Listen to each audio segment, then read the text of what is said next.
여러분, 우리가 흔히 왕의 사위를 부마라고 부르잖아요? 근데 이 단어에 귀신 이야기가 얽혀 있다면 믿으시겠어요?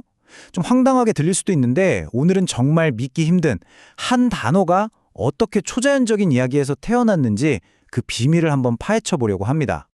아니, 왕의 사위가 괴담에서 나왔다니 이게 무슨 소린가 싶으시죠? 그런데 이게 사실입니다. 오늘 우리가 추적해볼 이야기는요, 정말이지 한 편의 미스터리 소설 같아요. 이 기묘한 이야기의 실마리, 저랑 같이 한번 따라가 보시죠. 자, 이 모든 이야기의 시작은 어디냐? 바로 고대 중국의 아주 기이한 이야기들을 모아놓은 수신기라는 책에서 나와요.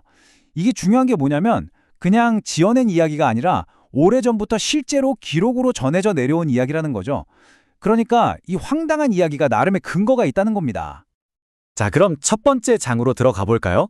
한 단어의 기묘한 탄생, 이야기의 배경이 되는 고대 중국으로 한번 시간을 거슬러 올라가 보겠습니다. 이야기의 주인공은 바로 신도탁이라는 젊은 학자입니다.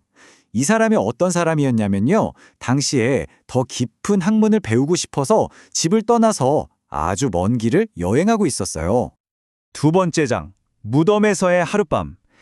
네, 제목부터가 좀 으스스하죠? 바로 이곳에서 신도탁의 인생을 정말 송두리째 바꿔놓을 아주 운명적이고 기이한 만남이 이뤄집니다. 아주 긴 여정 끝에 해는 꼴깍 저버렸고 신도탁은 이제 지칠 대로 지쳤겠죠. 그때 저 멀리 외딴 집 한 채가 눈에 들어오는 겁니다. 아, 이제 살았다. 하룻밤 묵어갈 곳을 찾았다는 안도감에 그 집 문을 두드리게 되죠. 그런데 그곳에서 만난 여인이 자신을 진나라 민왕의 딸, 그러니까 공주라고 소개하는 거예요. 근데 이 공주의 사연이 정말 기구합니다. 결혼하자마자 남편을 잃고 무려 23년 동안이나 혼자서 지내왔다는 거죠. 그러면서 신도탁에게 정말 상상도 못할 제안을 해요. 바로 자신의 남편이 되어달라는 거였습니다. 신도탁은 이 간절한 청을 거절하지 못하고 결국 제안을 받아들입니다. 그렇게 두 사람은 사흘 밤 낮을 정말 진짜 부부처럼 함께 시간을 보내게 돼요. 자, 세 번째 장입니다. 황금 베개의 비밀. 며칠이 지나고 이제 신도탁이 다시 길을 떠나야 할 시간이 왔는데요. 바로 이때 이 이야기의 핵심이 되는 사건이 터집니다. 떠나야 하는 날 아침 공주가 작별 선물이라면서 신도탁에게 무언가를 건네주는데요. 바로 자신이 베고자 던 황금 베개였어요. 앞으로의 여정에 보탬이 될 거라면서 말이죠. 그런데 바로 다음 순간 신도탁은 자신의 눈을 의심하게 됩니다. 그가 며칠 땀낮을 보냈던 그곳의 진짜 모습이 드러나는 이 이야기의 가장 충격적인 반전이 펼쳐지거든요. 정말 눈 깜짝할 사이예요. 공주와 작별 인사를 하고 딱 뒤를 돌아본 순간 그 화려했던 집은 온데간데 없이 사라지고 덩그러니 놓인 오래된 무덤 하나만 그 자리에 있었던 겁니다. 그가 만났던 공주도 머물렀던 집도 전부 다 환상이었던 거죠. 네 번째 장, 왕비의 기이한 판결입니다. 이 초자연적인 사건은 결국 신도탁을 왕궁으로 이끌게 되는데요.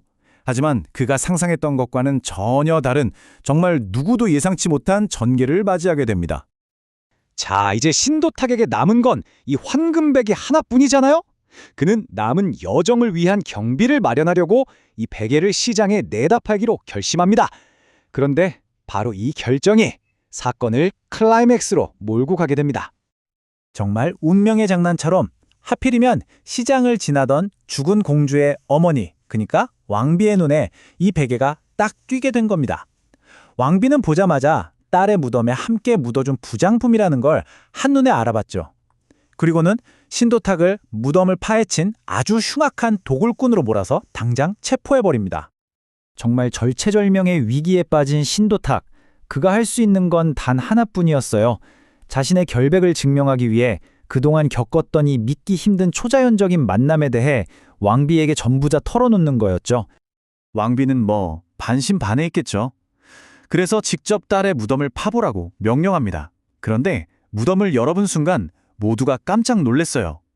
정말 신도탁의 말대로 다른 건 전부 그대로인데 오직 그 황금베개만 깜짝같이 사라지고 없었던 겁니다. 와, 보통의 경우라면 이게 무슨 해괴한 일이냐 하면서 불쾌했을 법도 한데 왕비의 반응은 정말 상상을 초월했습니다. 그녀가 뭐라고 했냐면요. 죽은 내 딸과 정을 나눈 이 사람이야말로 나의 진정한 사위로다 라고 선언하면서 신도탁을 사위로 받아들인 겁니다. 정말 놀랍죠? 자, 5번째 장입니다. 부마의 탄생. 아니, 죽은 공주의 남편을 사위로 인정하다니. 이 기이한 판결이 과연 어떻게 우리가 오늘날 쓰는 하나의 단어가 되었을까요? 왕비는 신도탁에게 막대한 재물과 함께 부마도이라는 벼슬을 예립니다. 이게 원래는 임금이 타는 수레를 끄는 말을 관리하는 직책이라는 뜻인데요. 이 벼슬을 줌으로써 그를 공식적인 왕의 사위, 즉 왕실의 일원으로 인정해준 셈이죠. 자, 그럼 이 단어가 어떻게 진화했는지 한번 정리해 볼까요? 먼저 신도탁의 기묘한 초자연적 만남이 있었고요. 그 결과로 부마도이라는 벼슬을 받게 됐죠. 그러다 이 칭호가 점차 황제의 사위를 뜻하는 대명사처럼 굳어지게 됩니다. 그리고 마지막으로 일상에서는 앞 2글자만 따서 부마라고 줄여서 부르게 된 겁니다. 네, 바로 이렇게 한편의 기묘한 괴담이 왕의 사위를 뜻하는 단어 부마를 탄생시킨 겁니다. 정말 믿기지 않지만 죽은 공주와 하룻밤을 보낸 남자가 이 단어의 첫 번째 주인공이었던 셈이죠. 이 이야기는 우리에게 마지막으로 아주 흥미로운 질문 하나를 던집니다. 우리가 매일 무심코 사용하는 단어들 속에 과연 또 얼마나 많은 이렇게 놀라운 이야기들이 숨어 있을까요? 한 번쯤 생각해 볼 만한 문제인 것 같습니다.